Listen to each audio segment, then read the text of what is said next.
Hello friend, welcome to our channel the Bong Dampati. Thumbnail থেকে তো তোমরা বুঝতেই পেরে গেছো যে আজ আমরা কোথায় যাচ্ছি। আজকে আমরা দীঘা যাচ্ছি। আর সত্যি কথা বলতে গেলে দীঘা আমাদের বাঙালিদের কাছে এমন একটা জায়গা যে যেখানে যাওয়ার জন্য কোনো প্ল্যানিং বা কোনো আগে থেকে কোনো উদ্দেশ্য রাখতে হবে এরকম কোনো ব্যাপার না। জাস্ট একটা হুজুগ পেলেই চলে যাওয়া যায়। তো সকাল সকাল বেরিয়ে পড়লাম। প্রথমত আমাদের প্ল্যানিং দীঘা ছিলই না, আমাদের প্ল্যানিং ছিল বর্গভীমা মন্দির। বর্গভীমা মন্দিরের ব্লগটা আমাদের চ্যানেলে দেওয়াই আছে, ডিসক্রিপশানে লিঙ্ক দিয়ে দেবো, অবশ্যই একবার দেখো। তো বর্গভীমা মন্দিরে পুজো মোটামুটি আমাদের 12:30টার মধ্যে মিটে যায়। তো ওখান থেকেই প্ল্যান করা হয় যে চলো দীঘা ঘুরে আসি। তো এই মুহূর্তে আমরা কোলাঘাট ব্রিজে আছি। মোটামুটি নতুন করে তো দীঘার রাস্তার ব্যাপারে কিছু বলার দরকারই নেই, রাস্তা জাস্ট অসাম। মাঝখানে কিছুদিন কাজ হচ্ছিল, বাট এখন রাস্তা খুব ভালো, মানে কন্ডিশন খুবই ভালো।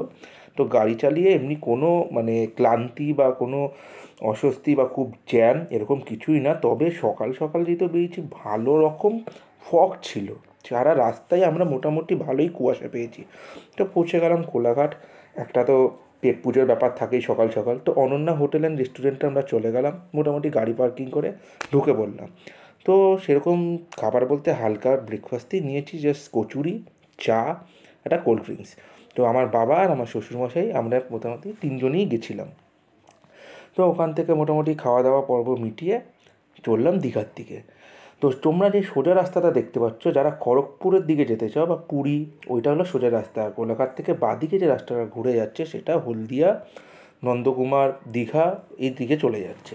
তো আমরা বাঁদিকে রাস্তাটা ধরে নিলাম, এবার সোজা চলেছি দীঘার দিকে।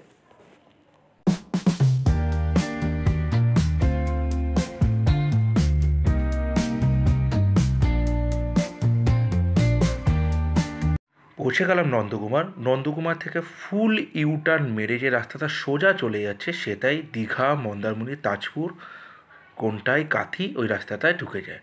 তো এইবার অবশ্যই হাইওয়ে ছেড়ে মানে স্ট্রেট রোডে ঢুকেছি, একটু তো অসুবিধা হবে, ছোটোখাটো রাস্তা, বাট ঠিক আছে, রাস্তার কন্ডিশন যেহেতু ভালো, চালিয়ে কোনো অসুবিধাই হচ্ছে না। তো রূপসা বাইপাসটা হয়েছে, খুব সুন্দর করে করা হয়েছে। এছাড়া তোমরা এখন যেটা দেখতে পাচ্ছ কাথি ফ্লাইওভার, যেটা মাঝখানে কাজের জন্য বন্ধ ছিল, তো এখন সেটা ওপেন করে দেওয়া হয়েছে। খুবই ভালো রাস্তা, সেই ফগ দেখতেই পাচ্ছ তোমরা। আপাতত দাঁড়ানোর কোনো প্ল্যানিং নেই, একদম সোজা দীঘা গিয়েই দাঁড়াবো।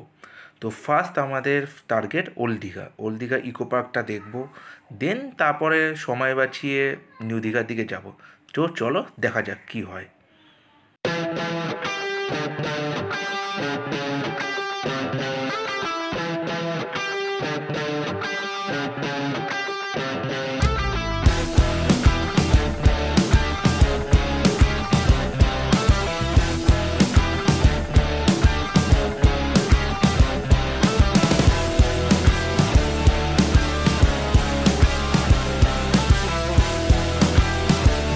পৌঁছে গেলাম দীঘা, সামনেই দেখতে পাচ্ছ দীঘা গেট।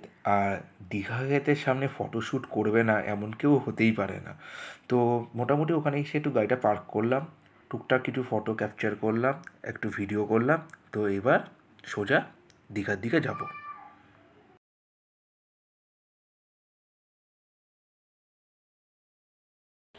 পৌঁছে গেলাম ওল্ড দীঘা সি বিচ। আর সেই পরিচিত শব্দ তোমরা শুনতেই পাচ্ছ, যে শব্দটা শোনার জন্য এত দূর আসা। সত্যি কথা বলতে গেলে এতটা দূর এলাম, এই শব্দটা শুনে জাস্ট মনটা শান্ত হয়ে গেল, ঠান্ডা হয়ে গেল। আর এসেছি ঠিক সানসেটের সময়, তো ভিউটা জাস্ট দারুণ লাগছে। তো ঘুরিয়ে দেখাচ্ছি তোমাদের ওল্ড দীঘা সি বিচ, সামনে সমুদ্র, দূরে সানসেট। তো এখান থেকে মোটামুটি এবার লাঞ্চ করে নিউ দীঘার দিকে চলে যাব। তো চলো আপাতত লাঞ্চ করতে যাই, দেখাই তোমাদের আমরা কি লাঞ্চ করলাম। আর কোথায় লাঞ্চ করলাম, যাওয়ার আগে একটা সুন্দর জিনিস চোখে পড়লো, সে সমুদ্রে মাছ ধরার ট্রলার। দীঘা এলে হামেশা এগুলো দেখা যায়, এরা সারা রাত সমুদ্রে জাল ফেলে এবং ভোরবেলায় সে জাল তুলে মাছ আনে। তো আমরা পৌঁছে গেলাম ওল্ড দীঘা রোডে, গাড়ি পার্কিং করে সোজা ঢুকে গেলাম লাঞ্চ করতে। আমরা গেলাম পূর্বাশা হোটেল অ্যান্ড রেস্টুরেন্টে। রেস্টুরেন্টের ভেতরটা যথেষ্টই পরিষ্কার পরিচ্ছন্ন এবং সুন্দর। তো হাতে পেয়ে গেলাম মেনু কার্ড, এবার সিলেকশনের পালা যে আমরা কি খাবো।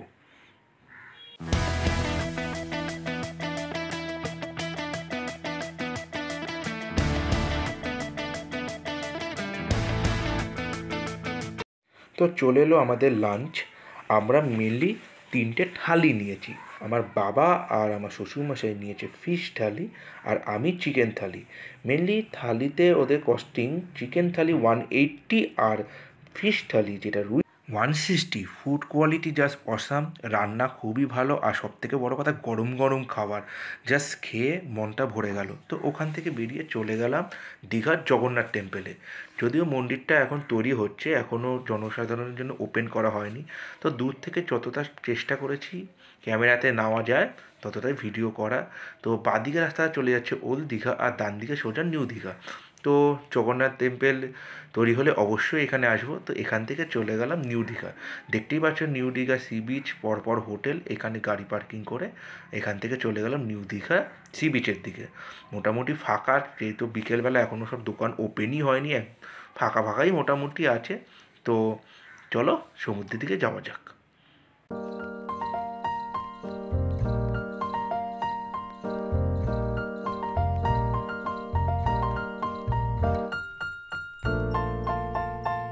পৌঁছে গেলাম নিউ দীঘা সি বিচ। যেহেতু সন্ধেবেলা এখনও সেভাবে পর্যটকদের ভিড় চোখে পড়ছে না, তবুও মোটামুটি সামনের দিকে ভালোই আছে। বাঁদিক ঘেঁষে অনেকেই স্নান করছেন। তো মোটামুটি এই দিকে তো হয়েই গেছে সানসেট। তো এখানে একটু বসে রেস্ট নিয়ে সবার সোজা বাড়ি।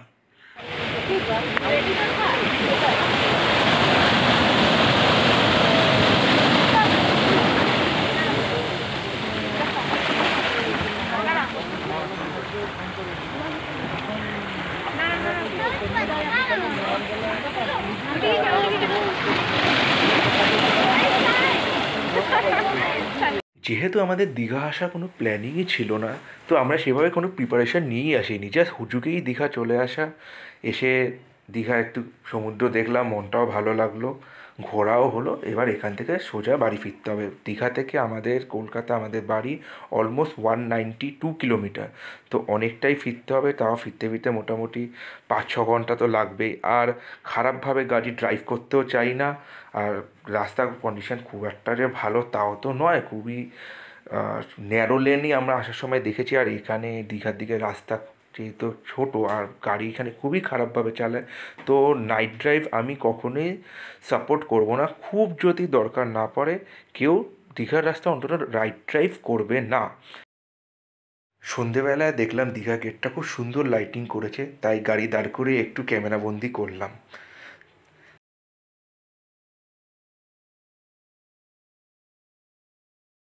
আলো বলতে পারো। আর তার মধ্যে ফগ, তোমরা দেখতেই পাচ্ছ ক্যামেরাতে যথেষ্ট ফগ, আর চারদিক পুরো অন্ধকার। তো আর সেমনি উল্টো দিকে গাড়ি এত হাই বিম জ্বালিয়ে আসছে যে চোখ সত্যি কথা বলতে গেলে পুরো ধাঁধিয়ে যাচ্ছে। তো একটা অল্প স্বল্প স্পিড মেনটেন করেই যাচ্ছি। আর তোমরা দেখো কি লেভেলে ফগ। চা খেতে দাঁড়িয়েছিলাম, চারদিক পুরো অন্ধকার, খালি রাস্তার লাইট, নিজের গাড়ির লাইটটা পড়ছে। আর সেই লেভেলে ফগ, যতদূর মনে পড়ছে তখন 7:30 বাজে। তো এরকম ভিডিও পেতে হলে অবশ্যই চ্যানেলটাকে লাইক সাবস্ক্রাইব করুন।